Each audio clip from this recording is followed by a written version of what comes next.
Rua Ministro Godói, no bairro da Pompeia, sempre teve aquele ar de bairro tradicional de classe média alta paulistana.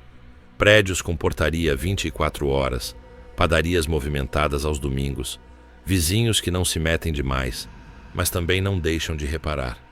Era ali, no número 1560, que moravam Cláudia e Ricardo. Cláudia, 42 anos, era mulher de presença. Cabelos sempre alisados no salão da irmã em Santana, vestidos abaixo do joelho, maquiagem discreta, Bíblia sempre na bolsa e a postura rígida de quem está em constante vigilância do mundo ao redor. Fiel da Igreja Universal do Reino de Deus desde os 19, ela se dizia serva de Deus, lavada e remida no sangue do Cordeiro. Mas dentro de casa, a história era outra. Ricardo, com seus 44 anos, era gerente comercial em uma multinacional da Vila Olímpia. Homem calado, educado, daqueles que cumprimentam o porteiro com firmeza e mantém a postura até mesmo na fila do supermercado. Mas o que poucos sabiam é que por trás daquele olhar cansado havia um peso difícil de carregar. Um casamento que há anos já tinha se tornado uma prisão. Eles se conheceram numa vigília de sexta-feira, no templo da Universal da Avenida Celso Garcia, no Brás. Foi Cláudia quem deu o primeiro passo, interpretando um sinal de Deus, quando o viu ajoelhado no altar. Em menos de 10 meses, estavam casados. O que para muitos parecia um milagre, para Ricardo foi o início de uma lenta e dolorosa rendição. No começo, ele até tentou se encaixar no mundo dela. Cultos de libertação às terças, campanha do envelope às quartas, jejum de Daniel aos domingos. Mas Cláudia não queria um companheiro, ela queria um servo. Ela mandava, ele obedecia, ele ganhava bem, e o dízimo era sagrado, não o dele, mas o que ela calculava que Deus esperava deles. Dentro de casa, tudo tinha que estar do jeito dela. O controle da TV era dela. A comida, só o que ela decidia. Amigos, só os que ela aprovava. Família, ele mal podia visitar a mãe sem dar satisfações longas, com horário de entrada e saída. Se ele demorava no trabalho, ela ligava. Depois mandava áudio. Depois vídeo. Depois aparecia. Desconfiava até do espelho. E o ciúme era sufocante. Se ele cumprimentasse uma colega com um simples bom dia, era a briga certa. Já teve vez de Cláudia ir até o escritório dele, se fingindo de esposa carinhosa, só para vigiar quem passava por perto. A mulher virtuosa edifica o lar, ela dizia. Mas o que ela fazia era erguer muros. A casa era impecável, mas gelada. Não tinha risos, não tinha carinho, não tinha troca. Era um casamento de imagem. Aos olhos da igreja, um casal modelo, dizimistas fiéis, presentes nos cultos, atuantes nas correntes de oração. Mas na prática, viviam como dois estranhos dividindo o teto. Cláudia nunca pôde ter filhos. Um problema no útero, diagnosticado cedo, tirou essa possibilidade. Ela dizia que Deus tinha um propósito maior, mas na intimidade, esse vazio virava cobrança. Se Deus não nos deu filhos, é porque você ainda precisa ser mais fiel. Ela chegou a dizer, como se a culpa fosse dele. Com o passar dos anos, Ricardo foi perdendo o brilho. Os ombros arqueados, as rugas no canto dos olhos, a expressão de quem vive sempre pisando em ovos. Até que, numa tarde de terça-feira, depois de mais uma discussão por causa de uma ligação de trabalho, ele fez algo que nunca teve coragem. Juntou algumas roupas, pegou a chave do carro e foi embora. Mas o inferno estava só começando. Na manhã seguinte ao sumiço de Ricardo, Cláudia acordou como de costume.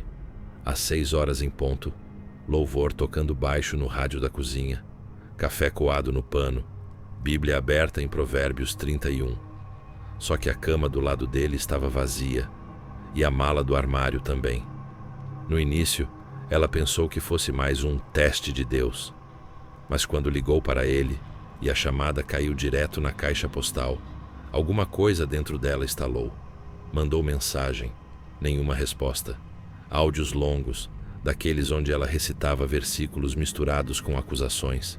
E nada. Aquilo foi virando uma espiral. O tom manso deu lugar à histeria. Ela saiu de casa com os olhos injetados. Foi direto para a sede da Igreja Universal, onde os dois congregavam há anos. Chegou suando, com a Bíblia debaixo do braço e a boca tremendo de raiva. O culto da manhã já havia começado, mas ela não se importou. Marchou até o altar no meio da pregação do pastor Edivaldo, interrompendo o sermão. A igreja lotada, fiéis em oração, e ela gritando: "Irmãos, o inimigo entrou no meu lar. O meu marido foi seduzido por demônios. Ele me abandonou." O pastor tentou conter, pedindo calma, mas Cláudia não dava espaço nem para o Senhor agir. Berrava que Ricardo estava em adultério, que o diabo o tinha cegado, que ela, mulher de fé, estava sendo apunhalada por trás. As obreiras tentaram levá-la para a sala de aconselhamento, mas ela se jogou no chão, chorando e cuspindo raiva. 10 anos servindo a Deus ao lado dele, 10 anos, e ele foge como um covarde? Foi um escândalo. Alguns irmãos filmaram com o celular. Os áudios dos gritos dela circularam em grupos de WhatsApp de fiéis. O nome de Ricardo virou sussurro nos corredores do templo. Mesmo sem prova de nada, já era julgado como homem fraco, sem temor, vaso rachado. Enquanto isso, Ricardo estava em um flat alugado na rua Haddock Lobo, nos Jardins. Tinha dado entrada no divórcio no Fórum Central da Barra Funda naquela mesma semana. Sem filhos, sem bens compartilhados. Ele já tinha previsto tudo. Não queria nada dela, só queria liberdade. Mas Cláudia não ia soltar fácil. Ela o perseguiu. Descobriu o endereço, ligou para todos os conhecidos dele, procurou a mãe dele em Itaquera e fez escândalo na porta da casa da sogra. Disse que ele estava endemoniado e que ela ia resgatar seu casamento no poder do Senhor. Chegou a subir no altar durante um culto de libertação com um vestido preto e um lenço vermelho amarrado no pulso, dizendo que faria 7 madrugadas de guerra espiritual para trazer o marido de volta. Mas ninguém mais tinha coragem de olhar nos olhos dela sem sentir um calafrio. Ricardo, mesmo abalado, seguiu firme. A paz que sentia longe dela era uma confirmação de que sua decisão estava certa. E quando, finalmente, o juiz assinou os papéis do divórcio, ele sentiu algo que há muito tempo não experimentava: alívio. Não havia mais correntes, nem orações obrigatórias, nem noites vigiadas. A mulher que dizia ser de Deus mostrava dia após dia que seu altar era o próprio ego. E mesmo com toda a igreja sabendo do escândalo, mesmo com as fofocas e dedos apontados, Ricardo sentia que pela primeira vez em anos estava começando a viver. Mas o que ele não sabia é que Cláudia não tinha aceitado o fim.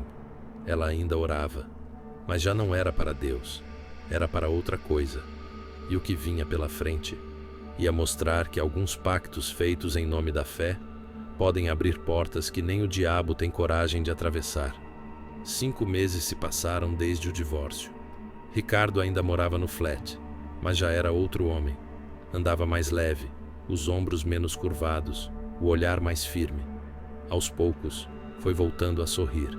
Passou a frequentar outra igreja, longe da antiga, a Assembleia de Deus no bairro da Saúde, na rua Carneiro da Cunha.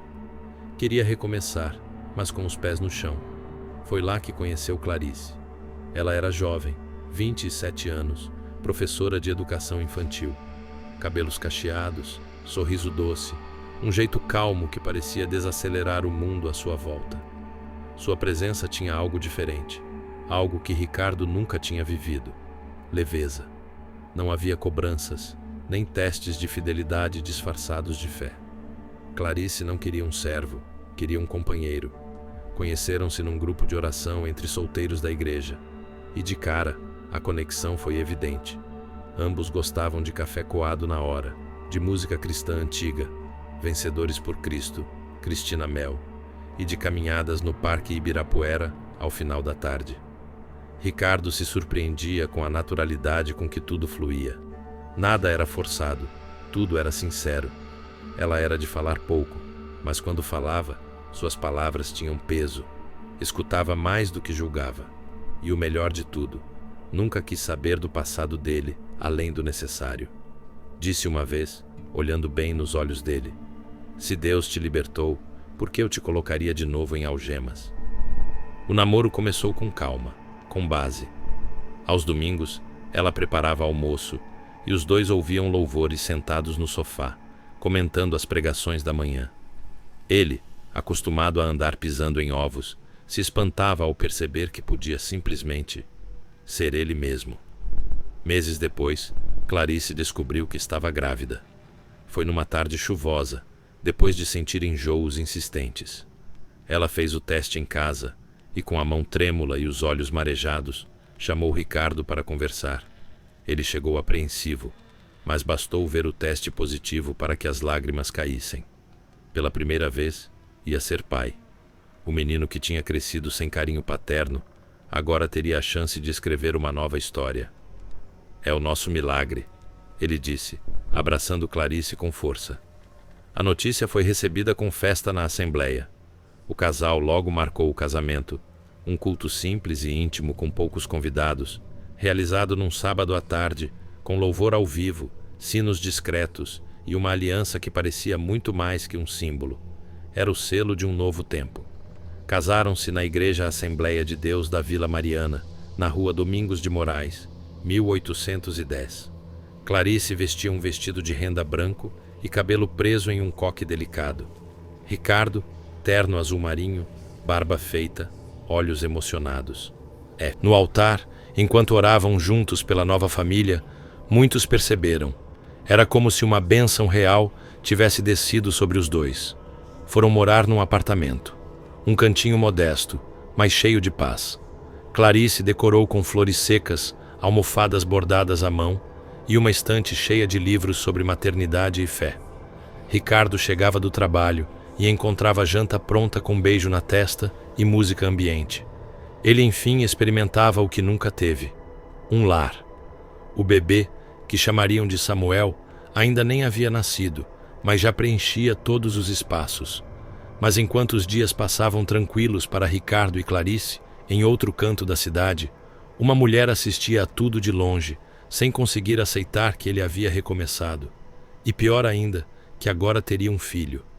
Cláudia ainda jejuava por ele, mas não era mais a Deus que ela orava. Era a algo que vinha respondendo. Cláudia nunca mais foi a mesma depois do divórcio. Ela até tentou disfarçar, indo aos cultos como se nada tivesse acontecido, mantendo a pose de mulher forte. Mas por dentro, o ódio fervia. A notícia da gravidez de Clarice chegou como uma flechada no peito.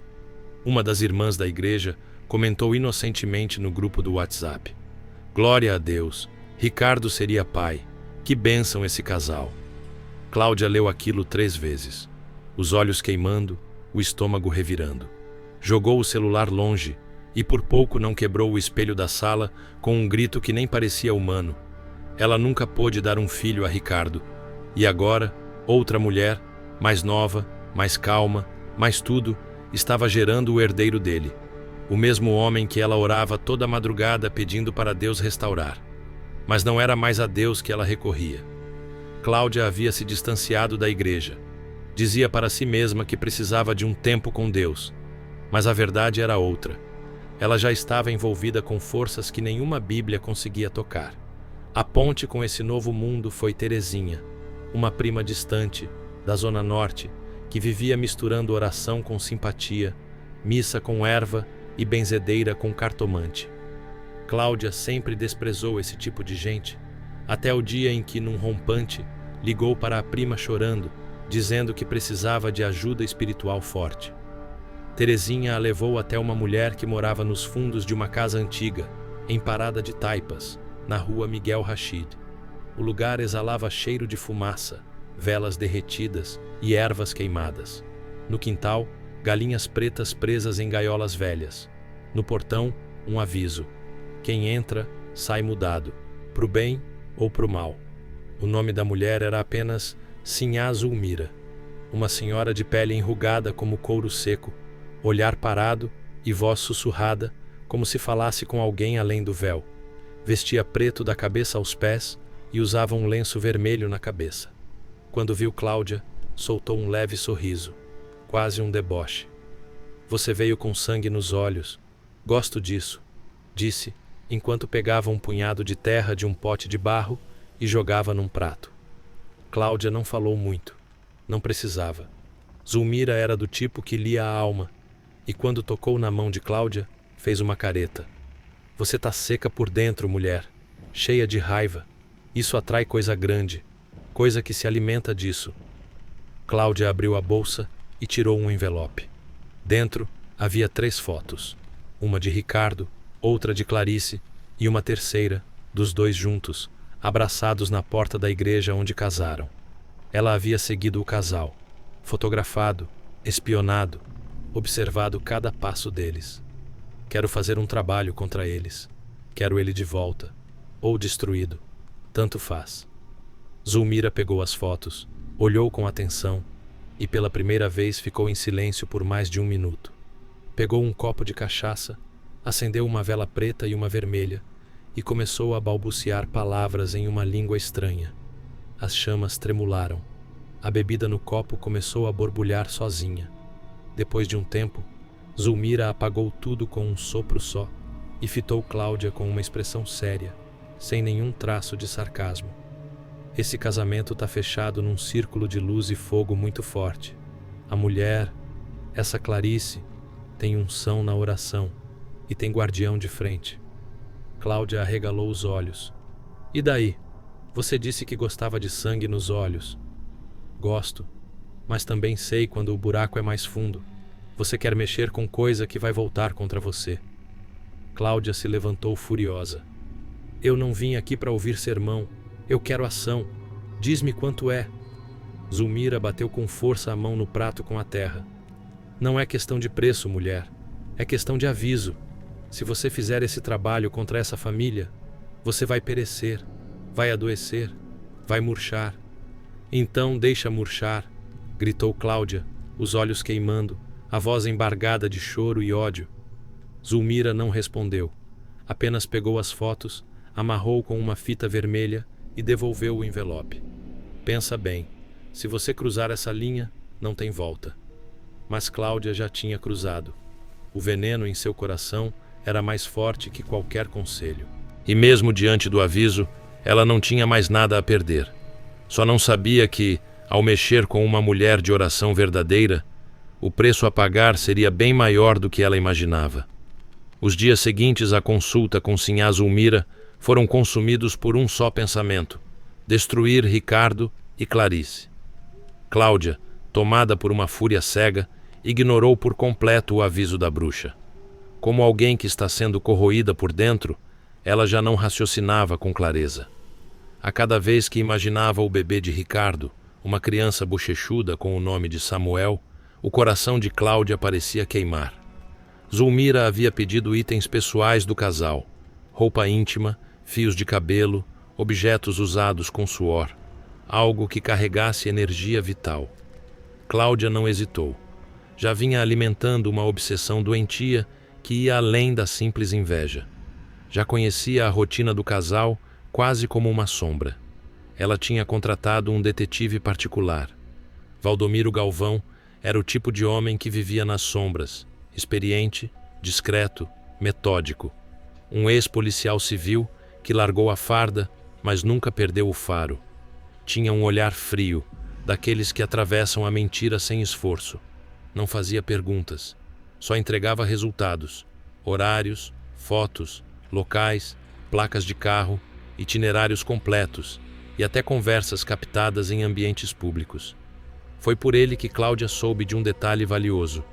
No próximo sábado, Ricardo levaria Clarice e o pequeno Samuel até Ribeirão Preto para dar a notícia à sua sogra, que seria a avó.